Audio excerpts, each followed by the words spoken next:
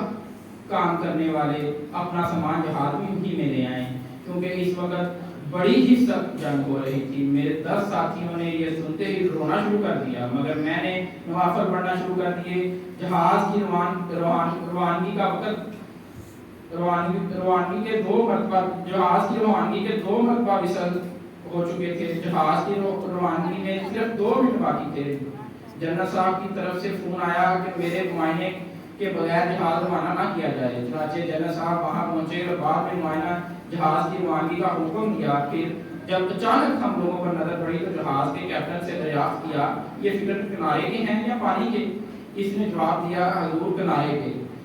General صاحب نے کہا نہیں یہ نہیں جائیں گے، صرف پانی کے فکر حملہ لے جاؤ، اور ہمیں جنرل صاحب نے جہاز سے باہر نکال آنے کا حکم دیا۔ بعد پانی کے فکر آگے اور جہاز روانہ ہو گیا۔ رات 2 بجے کے قریب اطلاع آئی کہ دشمن نے جہاز کو غرق کر دیا ہے، ایک آدمی بھی زندہ نہیں بچ سکا۔ ہمیں خدا تعالیٰ کا شکر ادا کیا کہ ہماری زندگی ابھی باقی تھی۔ جزاکم اللہ۔ اللہ تعالیٰ جو دعائیں حضرت مسیح علیہ السلام نے اپنی جماعت کے لیے کی ہیں، اللہ تعالیٰ ہمیں ان کا ہمیشہ وارث بنائے۔ واقعہ تو بہت سارے ہیں، کوشش کیا کریں دوست سے آپ خود بھی جو ہے ان کا مطالعہ کیا کریں۔ السلام علیکم ورحمۃ اللہ وبرکاتہ۔